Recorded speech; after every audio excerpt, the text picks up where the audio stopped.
ocasión, una jugadora tuvo que ser llevada a fuerzas por la seguridad porque no le gustó el llamado que hizo el juez. Y ella dijo, me voy a sentar aquí hasta que me den lo que yo quiera. No se lo dieron y se la tuvieron que sacar a fuerzas de ahí. Y 8 jugadoras de bádminton fueron eliminadas del torneo por tratar de perder intencionalmente un partido para que en el futuro o el próximo partido pudieran enfrentar adversarios más fáciles. Esas son las imágenes que yo vi de las Olimpiadas. Puro escándalo. Personas que estaban haciendo trampa. Personas que algo les sabía y no les gustaba y querían que todo fuera a su manera, ¿cierto? Esa era la perspectiva que nosotros teníamos. Y mi esposo, yo estaba leyendo todo esto durante el día mientras que hacía mi trabajo, y en la tarde llegó mi esposo a la casa. Y yo le empecé a contar todo. Mira que salieron con una página de los 12 escándalos más grandes del 2012 en Londres, bla, bla, bla. Y yo vi que su semblante empezó a cambiar.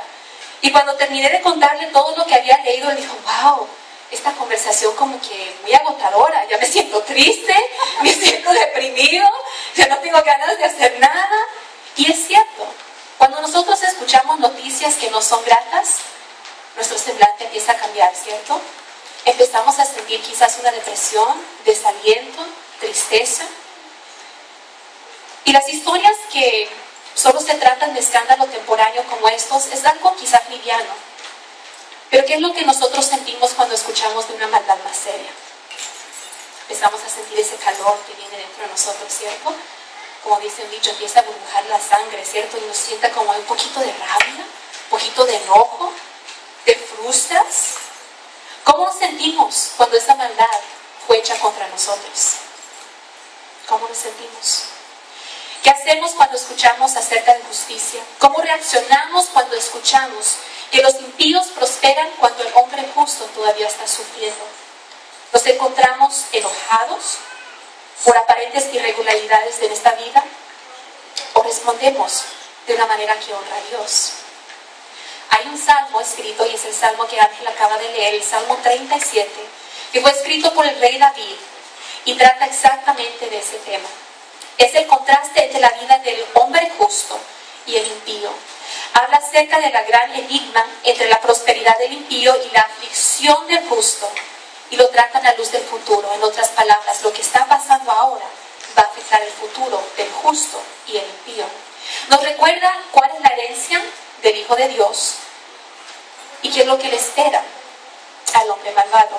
Nos recuerda, y no es una advertencia para nosotros, de qué tipo de conducta nosotros debemos de tener ante el misterio de la prosperidad superficial. Y es interesante que David escribió este salmo ya llegando al final de su vida, porque si miras en el versículo 25, dice que yo he sido joven y ya ahora soy viejo. Ya él había vivido toda su vida. Y piensa en la historia de David. ¿Te acuerdas de David y Goliat, cierto gigante? ¿Te acuerdas cuando David estuvo huyendo de Saúl? ¿Te acuerdas cuando ya por fin David llegó y pudo tomar el reino que Dios le había prometido? ¿Te acuerdas de los momentos cuando él, el hombre, tras el corazón de Dios, cayó y pecó con una mujer que no era de él? ¿Te acuerdas cuando él veía que sus hijos, entre ellos, ya se estaban peleando? Había incesto en la familia de él. Uno de sus hijos había abusado de una de las hijas de él.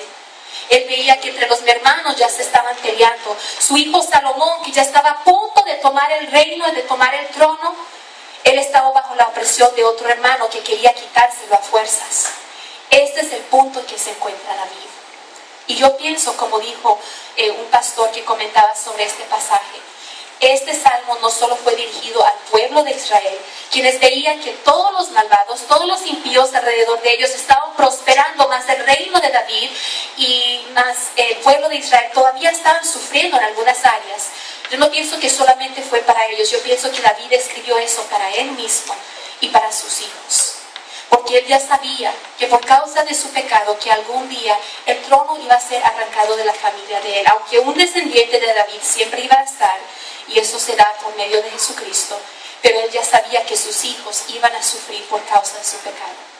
Él ya sabía que sus hijos iban a ver que el hombre justo iba a sufrir unas consecuencias, que personas que quizás ni habían hecho nada iban a sufrir las consecuencias. Que personas que miraban al otro, que hacían mal, que no seguía a Dios, miraban a las personas idólatras y decían, ellos ¿por qué prosperan cuando ellos mismos iban a estar luchando? Quizás en pobreza física o pobreza espiritual.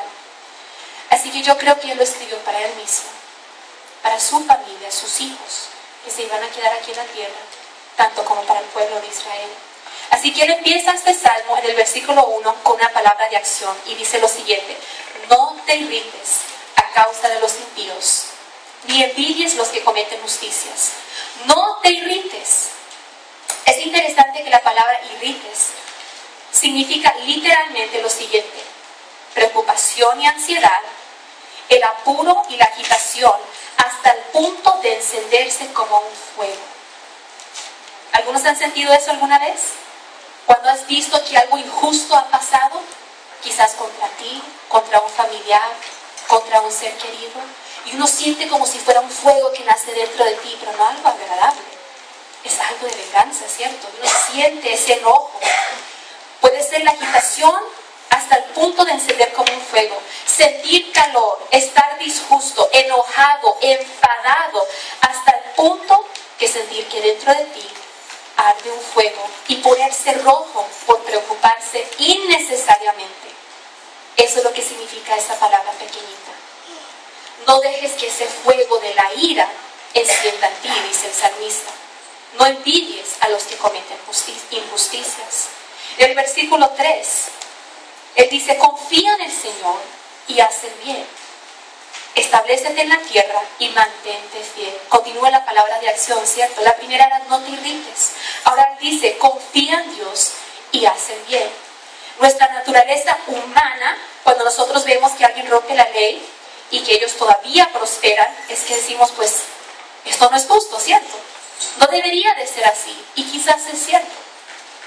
Sin embargo, el salmista nos recuerda que al enfrentar una situación no debemos de preocuparnos, y más adelante vamos a ver por qué, cuáles son las consecuencias del impío.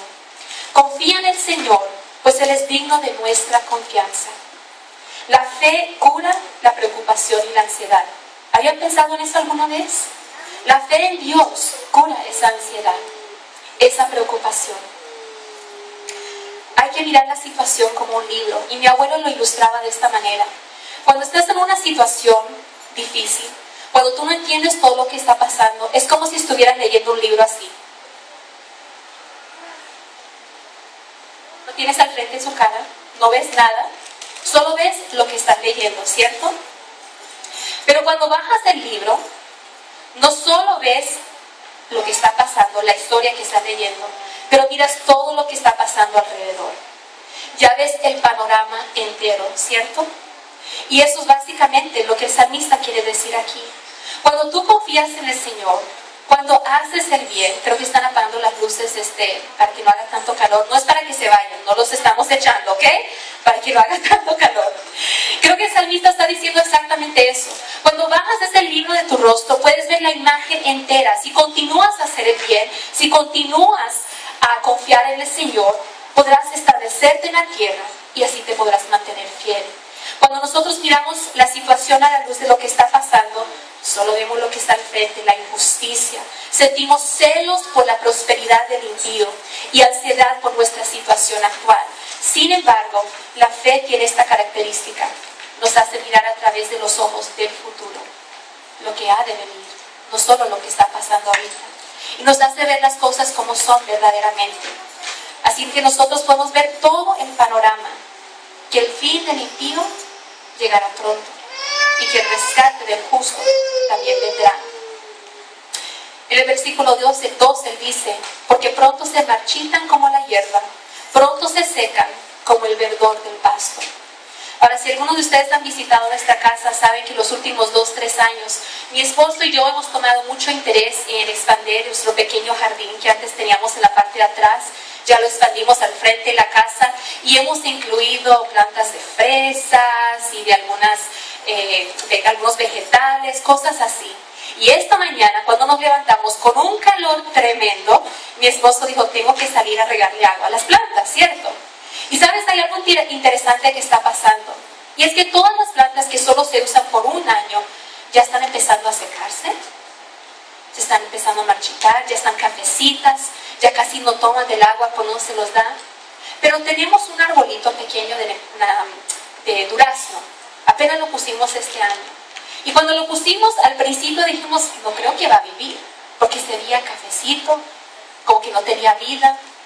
Pero el lugar donde lo compramos nos insistían, déjalo por un momento más. Solo está luchando por el shock de haberlo colocado en la tierra, de haberlo transferido de aquí, del greenhouse, y haberlo puesto ahí en la tierra actual. Déjalo un rato más, déjalo un rato más. Quizás parece que está sufriendo ese arbolito de durazno, pero yo sé que va a sobrevivir, nos decía la señora. Así que lo dejamos. Y cuando nosotros salimos esta mañana ya pudimos ver, ese arbolito ya no ocupa tanta agua como las plantas que ya están muriendo este año.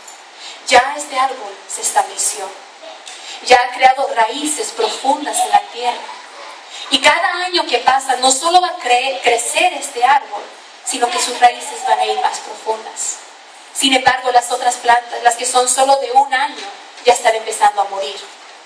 Ya casi se van. Así como dice el salmista aquí, porque pronto se marchitan como la hierba, pronto se secan como el verdor del pasto. Así es el camino, el futuro del impío. Así que no te afanes, dice el salmista.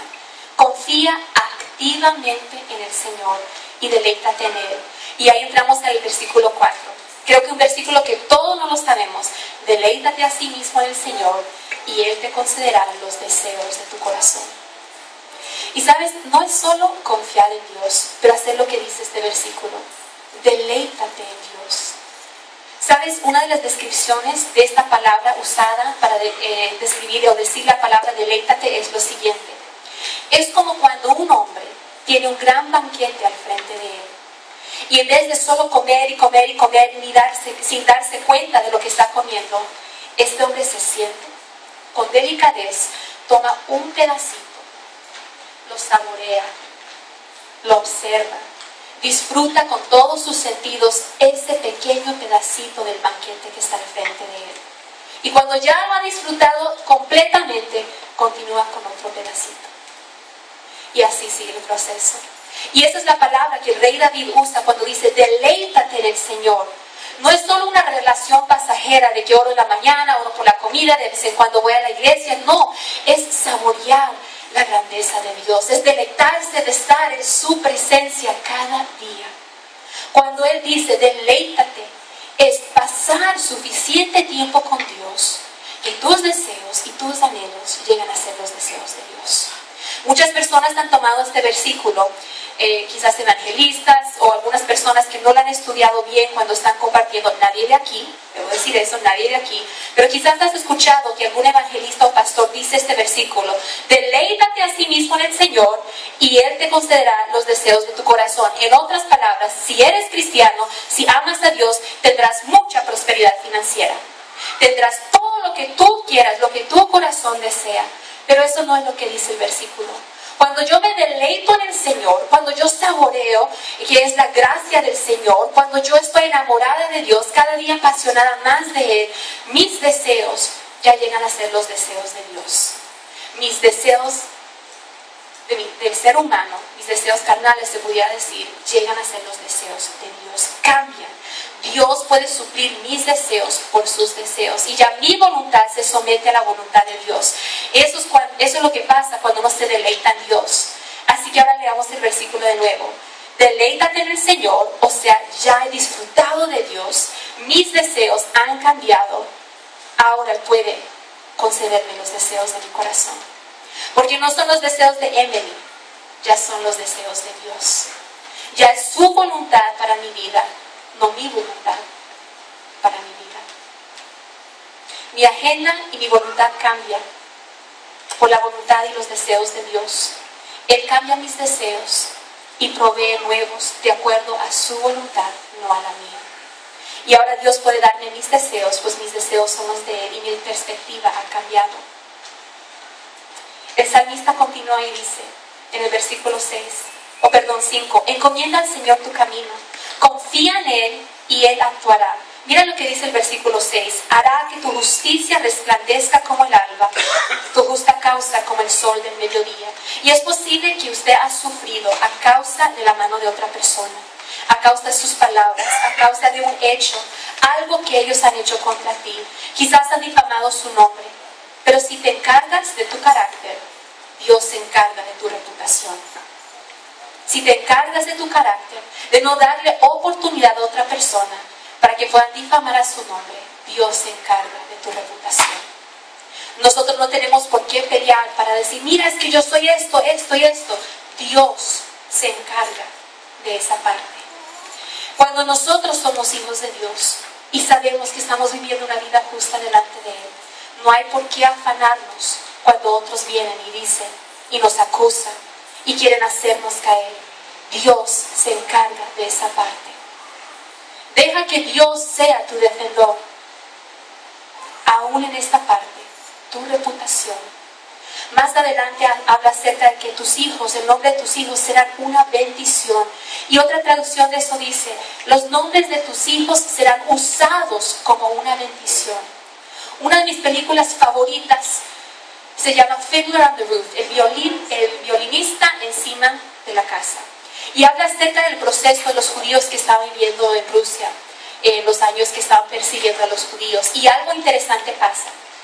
Esta pareja tiene 5 hijas, algunas que ya están de la edad que se van a casar, algunas que están muy jovencitas. Pero cada vez que ellos se sienten en la mesa, ellos oran una bendición sobre sus hijas y dicen que ustedes sean como Ruth, como Esther, y nombran las grandes mujeres de la Biblia. Así podría ser su herencia en esta tierra. No es solo que Dios va a defender su nombre, pero que cuando otros piensen en sus hijos, el legado que usted va a dejar, ellos van a decir, mira qué bendición ha caído sobre esta familia. Dichosos son los de esta familia. El Señor hará que tu justicia resplandezca como el alba, como el sol del mediodía. El versículo 7, nos llama a acción otra vez y dice, guarda en silencio ante el Señor y espera con paciencia. Refrena tu enojo, abandona la ira, no te irrites, pues esto conduce al mal. Ahí aparece esa palabra, que no te irrites otra vez. Preocuparse no vacía el día de mañana de tristeza. Y muchas veces cuando nosotros nos preocupamos por algo, creo que pensamos en que más que nos preocupamos, entre más que nos afanamos, entre más control que nosotros tenemos, vamos a solucionar el problema de mañana. Pero ¿sabes qué? No funciona así. Preocuparse y vivir con ansiedad no vacía el día de mañana de su tristeza, sino que vacía el día de hoy de su fuerza. Una persona que vive con ansiedad, una persona que vive irritada, una persona que vive con temor hacia todo, eso empieza a debilitar su carácter, su forma de ser. Ya llega esa persona a ser deprimida, decaída, y hasta empieza a afectar su cuerpo físico. Muchas enfermedades pueden ser prevenidas si solo esa persona dejara el afán, si solo esa persona dejara de preocuparse, si solo esa persona dejara el temor, si renunciara a eso y lo dejara en las manos de Dios. Alguien dijo que el preocuparse, afanarse por algo, es como estar en una silla mecedora. Todos hemos estado en una silla mecedora, ¿cierto? Quizás uno se puede pesar todo el día y te ocupas todo el día, pero al fin del día, ¿qué has hecho? No has hecho nada. No has llegado a ningún lugar, no has cumplido nada, solo te estás pesando todo el día. Y ese es el efecto que tiene el temor, la ansiedad, el irritarnos en nuestra vida. Es lo mismo, como gastar todo un día en una mecedora y al fin del día decir, hice mucho, pero no cumplí nada, no logré nada. Ahora el salmista nos presenta con un contraste de la vida del impío y el justo. Y esta es la parte donde nosotros vamos a ver qué es lo que está pasando y lo que va a pasar en la vida del hombre injusto y qué es lo que pasa para el Hijo de Dios, el hombre justo. El versículo 9 dice lo siguiente: porque los impíos serán exterminados, pero los que esperan en el Señor heredarán la tierra. La pasión pasajera de la cual disfruta el hombre malvado tiene sus cosas buenas al principio y pronto desaparece. Pero la paciencia, el hombre que tiene paciencia, Él recibe sus cosas buenas al final. Porque quizás por ahora está luchando, pero lo que ha de venir, el futuro que le espera con Cristo, eso es lo mejor. Y esa herencia perdura por toda la eternidad. Dentro de poco los malvados dejarán de existir. Por más que los busques, no los encontrarás. Pero los desposeídos heredarán la tierra, disfrutarán de gran bienestar, heredarán la tierra. Las riquezas que tienen los hijos de Dios ahora mismo en la tierra son los privilegios que vienen por medio de la salvación de Jesucristo. Disfrutarán de lo mejor, dice así. Y quizás personas que miran hacia afuera su vida y dicen, ¿por qué? ¿Por qué te hiciste cristiano? Si antes tenías libertad de ir a los lugares que querías, tomar cuando querías, hacer las actividades que querías, andar con las personas que querías. Quizás para ellos miran su vida cristiana como algo aburrido, como rutina, que tiene muchas restricciones y lo ven sin placer.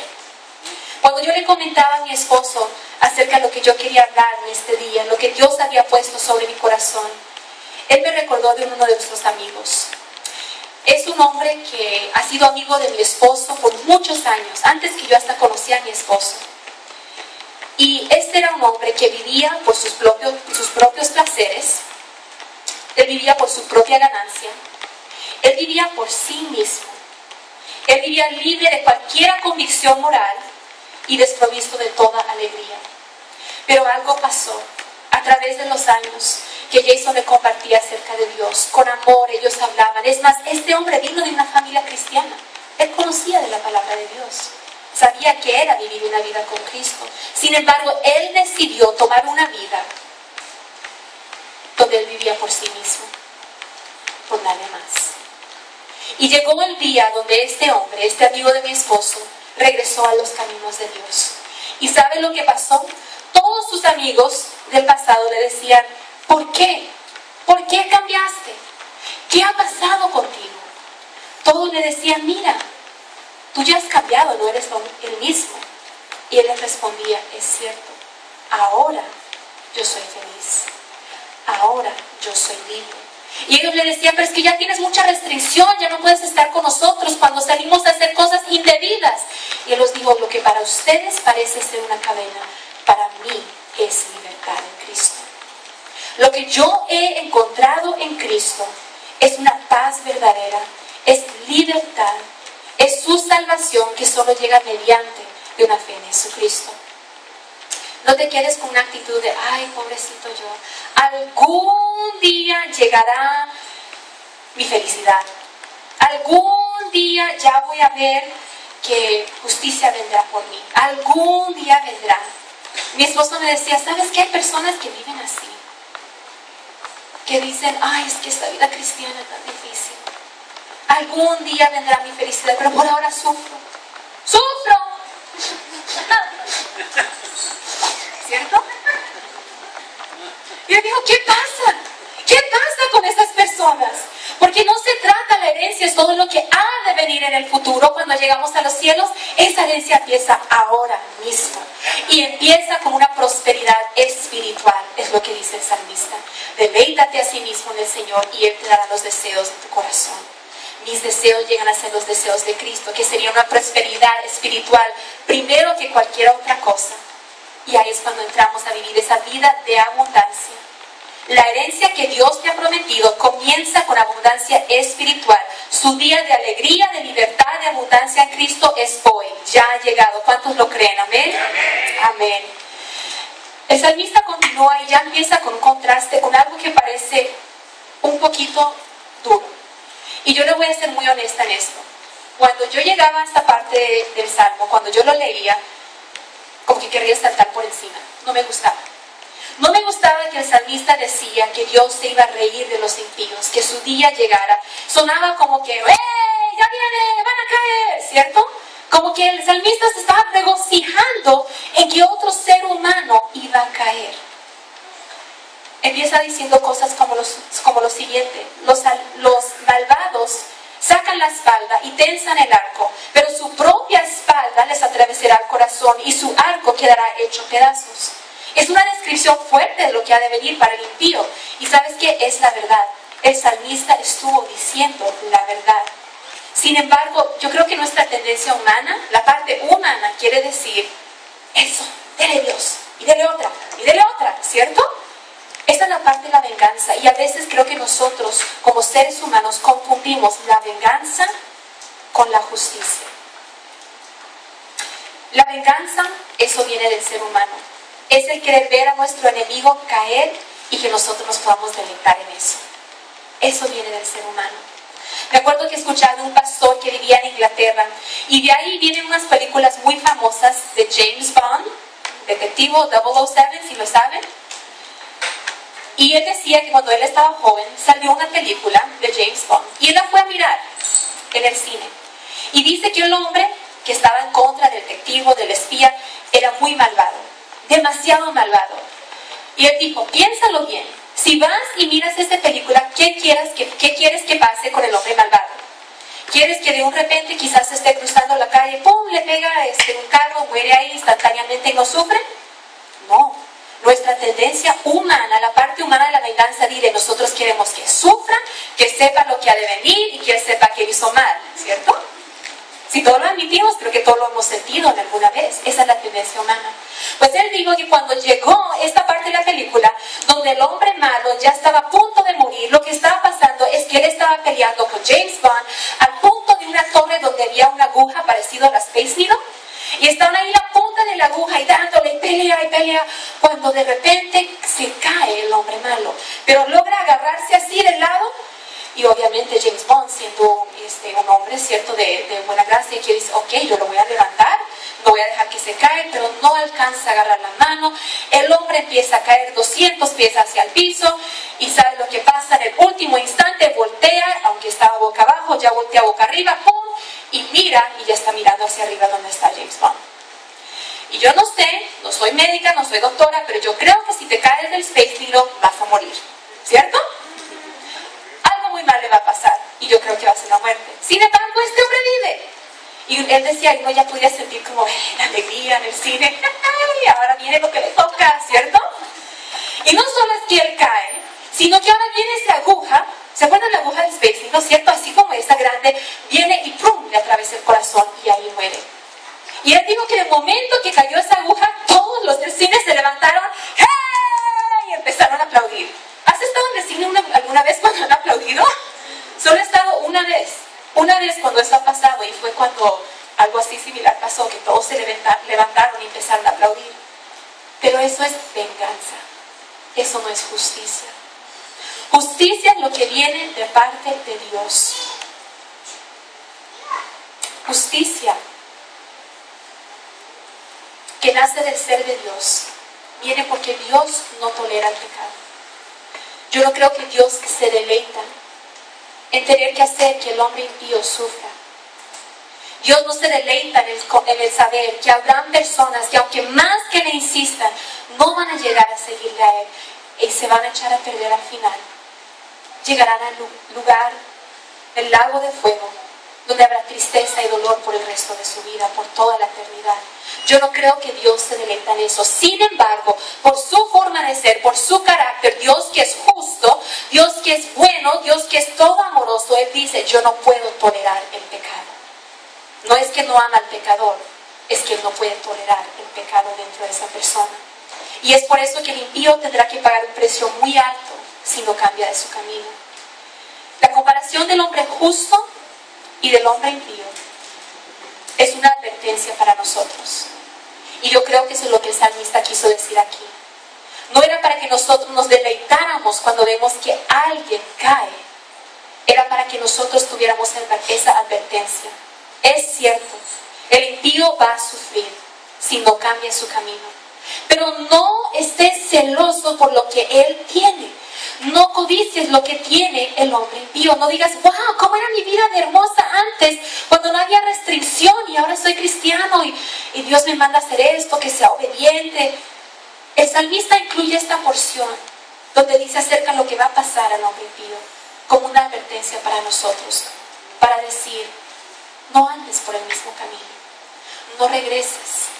Quizás el camino parece fácil, pero al final llegará a la destrucción. Y la cosa interesante es que yo creo que esto hasta aún va un poquito más allá de una advertencia para nosotros, porque nosotros no podemos observar la justicia de Dios